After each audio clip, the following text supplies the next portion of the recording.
2 मई के बाद टीएमसी की सरकार की विदाई सुनिश्चित है। ये टीएमसी के गुंडे एक कानून को नहीं मानते। और याद करना, 2 मई के बाद जब भारतीय जनता पार्टी की सरकार आएगी तो इन गुंडों को चुन चुन करके सजा दिलवाई जाएगी। ममता दीदी भी अब मंदिर में जाकर के चंडी पाठ कर रही है। हर व्यक्ति को भगवान की शरण में जाना ही पड़ेगा। जय जय श्री राम, जय जय श्री राम। भाइयों बहनों, मैं आपके उत्साह का अभिनंदन करता हूं और मैं आपकी पीड़ा को भी जानता हूं,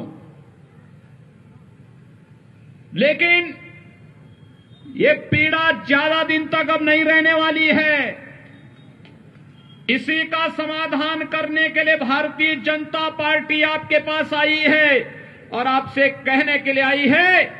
मैं जब मंच पर आया तो मुझे 3 शहीद परिवार, भारतीय जनता पार्टी के जो कार्यकर्ता जिन्हें टीएमसी के परिवारों ने जिनकी हत्या कर दी थी, निर्मम हत्या कर दी थी, वे 3 परिवार इस मंच पर मेरे साथ यहां पर आए थे। उन्होंने मुझसे अपना परिचय दिया।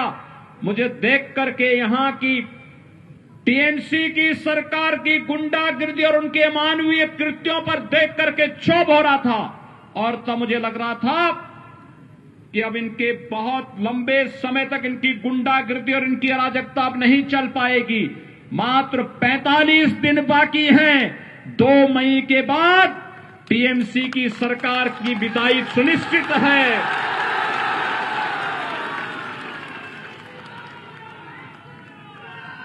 ये तीनों परिवार, मोनिका कुमार,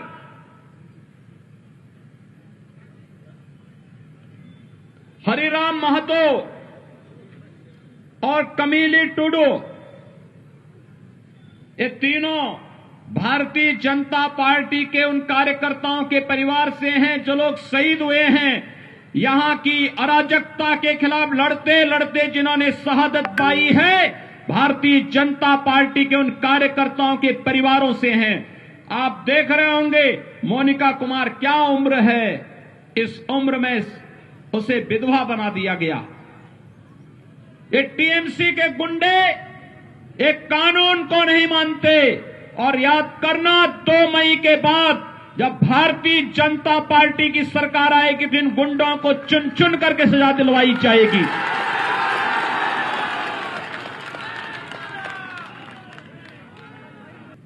भाइयों बहनों, यह अराजकता बहुत दिनों तक नहीं चलेगी और इसीलिए आज आप सबका आह्वान करने के लिए मैं आया हूं।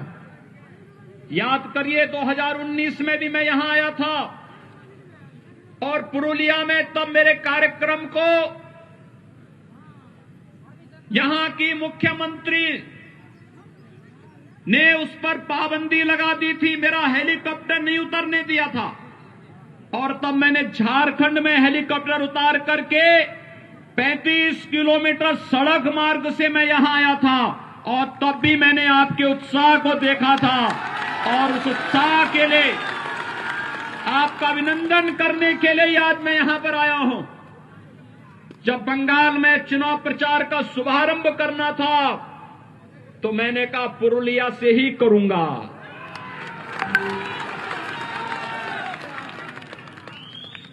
पुरुलिया से ही इसकी शुरुआत करूंगा। लेकिन मैं आज भी जब आया, मैं देख रहा था अभी भी सत्ता का दुरुपयोग रुक नहीं रहा है। मैं देख रहा था जगह जगह से, हेलीकॉप्टर से मैं देख रहा था जगह जगह भारतीय जनता पार्टी के कार्यकर्ताओं को और जनता जनार्दन को इस सभा में आने से रोका जा रहा था। लेकिन जब मुझे कार्यकर्ताओं ने कहा कि यहां तो अभी सभा में भीड़ ही नहीं हो पाएगी, मैंने कहा चिंता मत करिए।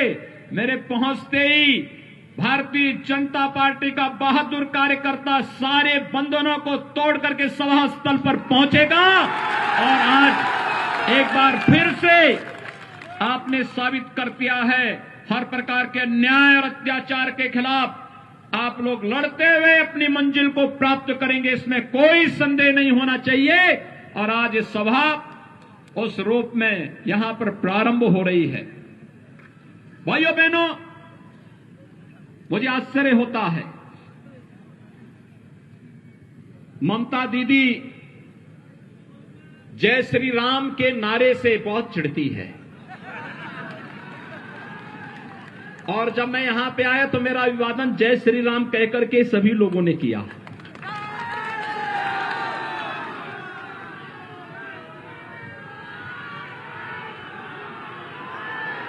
मुझे आश्चर्य होता है।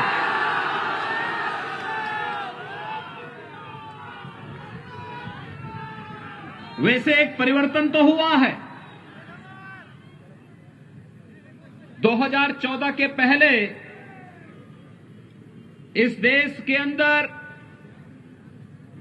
एक ऐसी पीढ़ी, एक ऐसी नस्ल पैदा हो गई थी बड़ी संख्या में, जो मंदिरों में जाने को ये मानते थे कि उनके सेकुलरिज्म इससे खतरे में पड़ जाएगा।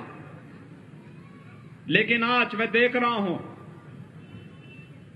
ममता दीदी भी अब मंदिर में जाकर के चंडी पाठ कर रही है। ये परिवर्तन है ना, ये है नया भारत। हर व्यक्ति को भगवान की शरण में जाना ही पड़ेगा।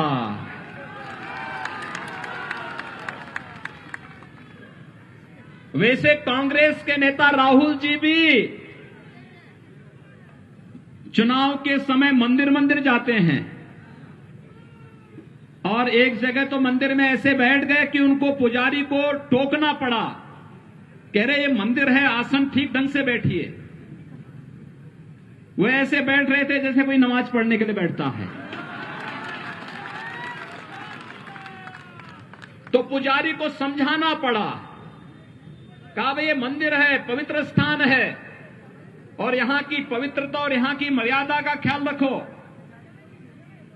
लेकिन कम से कम सबका साथ सबके विकास के मोदी जी के मंत्र ने गरीबों को मकान भी दिया, विद्युत कनेक्शन भी दिया, स्वास्थ्य की सुविधा भी दी, किसानों को किसान सम्मान निधि भी देश के अंदर दिया, और सभी लोगों को आपकी आस्था का सम्मान करने के लिए भी मजबूर कर दिया है कि आज कोई चंडी का पाठ कर रहा है, कोई मंदिरों में जाकर के दर्शन करने के लिए मजबूर हो रहा है। ये सबसे बड़ी वैचारिक विजय हम सबकी है। भाइयों बहनों, बंगाल आजादी के समय ये मान्यता थी कि बंगाल विकास की धुरी बनेगा, लेकिन दुर्भाग्य से कांग्रेस ने, फिर कम्युनिस्टों ने, और फिर पिछले 15 वर्षों में टीएमसी ने बंगाल को खोखला बना दिया। बंगाल में गरीबी की दर बढ़ती गई, बेरोजगारी की दर बढ़ती गई। यहां पर पार्टी विशेष के कार्यकर्ताओं की गुंडागर्दी ने अव्यवस्था और अराजकता का एक तांडव किया।